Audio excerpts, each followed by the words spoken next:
Vayamos a información de Ciudad Juárez. Gabriela Telles, buenas noches. Armando, ¿qué tal? Muy buenas noches. Sí, es difícil sustraerse de dos temas, economía y política, justamente por lo que acabas de mencionar, pero te voy a mencionar lo que pasó aquí en la localidad y te muestro en imágenes también. Fueron pues diputados y dirigentes del Partido Acción Nacional quienes se reunieron para buscar alternativas y frenar esta iniciativa de la reforma sendaria. Eso lo hacían por la mañana. Hoy tú ya estabas mencionando lo que ha pasado durante las últimas horas. Bueno, en esta se pretende homologar el impuesto al valor agregado de un 11 al 16%, como en el resto del país. Panistas están invitando a legisladores, incluso del PRI, del Partido Revolucionario Institucional, a unirse en el bloque de rechazo. Los convocamos, los invitamos a que se unan a un frente para no permitir que pase el IVA, la homologación del IVA en la frontera. Los invitamos, los convocamos a que nos unamos junto con la sociedad civil, junto con los grupos empresariales, a hacer una lucha de frente hacia el gobierno federal, hacia el presidente de la República, para que reconsidere y cambie su reforma. Que estamos ante la presencia de lo que yo llamo un engaño democrático. ¿En qué sentido? La gente comienza a descreer de la democracia cuando ve que sus representantes y que su voto hace lo que quiere en el momento en que ejerce el cargo. En Ciudad Juárez el debate en el 2012 de todos los candidatos a la presidencia de la República, de todos los candidatos a diputados y los candidatos al Senado, era si en Juárez había zona franca. Fíjense hasta dónde se corrió el asunto.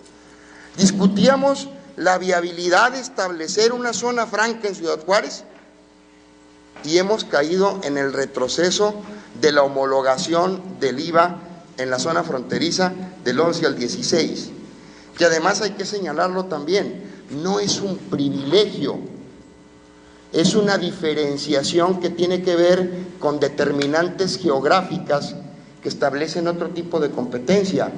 Cuando uno cruza el paso, allá le cobran el 8% de IVA. ¿Cómo competirá el sector comercial en Ciudad Juárez cuando va a cobrar el doble con la homologación que se pretende hacer con la iniciativa de Videgaray y del presidente Peña Nieto? De pasar este tema, se verá severamente afectada la economía de la frontera. Y esa es una voz firme que están reclamando los ciudadanos, los empresarios, las asociaciones civiles, y desde aquí queremos hacer un llamado a los diputados federales del Partido Revolucionario Institucional que se sumen, que escuchen las voces que hoy están pidiendo que se contenga dicha reforma. Pues aquí los estamos escuchando y por cierto no fue mucho tiempo atrás cuando estaba como candidato Enrique Peña Nieto que se habló justamente de esta zona franca. Él mismo lo propuso que se analizara y que le presentaran los puntos, pues quedó en el olvido. Ahora cabe destacar que aún falta, como lo mencionabas, que esta iniciativa sea aprobada por el Senado de la República. Cabe también señalar que la presentación a la reforma original ha sufrido ciertas modificaciones. Los panistas, en busca de más opciones como la gestión de amparos directivos en contra del este decreto maquilador. Pero bueno, bien mencionabas, ¿cómo estarían votando? ¿Qué opinarían los senadores? Hablabas de los que son mayoría, pero vamos a hablar de uno en particular, del que nos representa, o por lo menos que fue votado aquí en el estado, y te muestro en imágenes, y es que el senador chihuahuense Patricio Martínez García, él dice que apoya la homologación del impuesto al valor agregado, que aumentaría del 11 al 16% el IVA en la franja fronteriza. De ser aprobada la reforma sendaria, obviamente por ellos en el Congreso, en el Senado. Cabe también señalar que el gobernador del estado, César Duarte Jaques, ha mencionado lo mismo, que apoya la reforma, que apoya al presidente Peña Nieto, y esto se ha mencionado al respecto. Que a lo largo de más de 20 años que tiene este diferencial de tarifas en la frontera, ha habido una pérdida para el erario, sin que sea un beneficio para el habitante de la frontera, de cientos de miles de millones de pesos. Por lo cual, he comentado con mis compañeros senadores el resultado de esta investigación. Lo estaré comentando con mis compañeros diputados para que quede claro que aunque en política lo que parece es, en cuestiones fiscales, lo que parece no necesariamente es. y que lo que parece un aumento de impuestos a la frontera no es un aumento de impuestos al consumidor, sino simplemente un retomar el fisco recursos que ya pagaba el consumidor y que no llegaban al fisco y quedaban en manos de prestadores de servicios y de vendedores de bienes, cadenas nacionales en general, empresas en la frontera, incluidos alimentos, bebidas, refrescos y toda clase de equipos.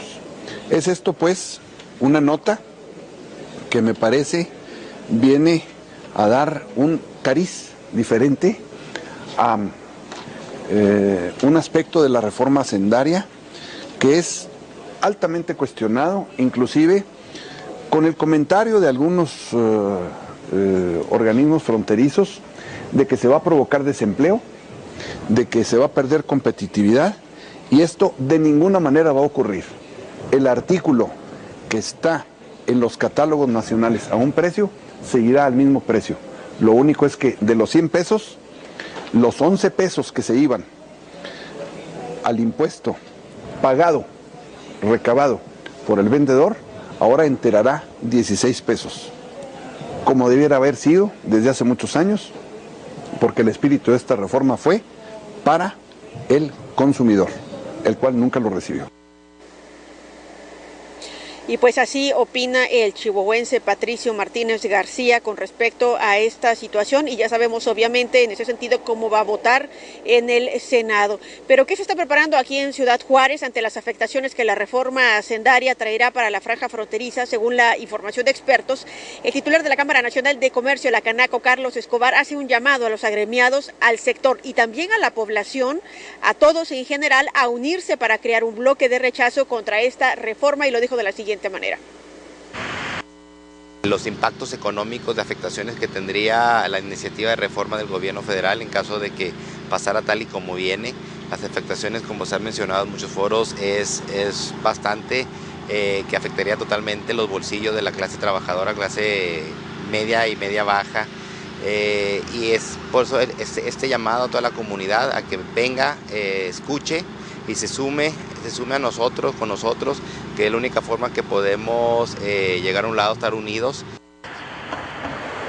Bueno, el hecho de que se dé la homologación con el resto del país provocará que los ciudadanos de la franja fronteriza, pues de entrada, Armando, ya lo sabemos, prefieran comprar en las ciudades de los Estados Unidos, causando graves daños a la economía de la frontera, ocasionando incluso, hay quien prevé el cierre de decenas de pequeñas y medianas empresas, así como la falta de interés de grandes consorcios de establecerse aquí en la localidad, sobre todo por esta parte que tú mencionabas de tener que pagar por las importaciones temporales, y que sería pues obviamente de daño para aquellos que trabajan en la industria maquiladora y en cadena para el resto de los que dependen de este sector, Armando.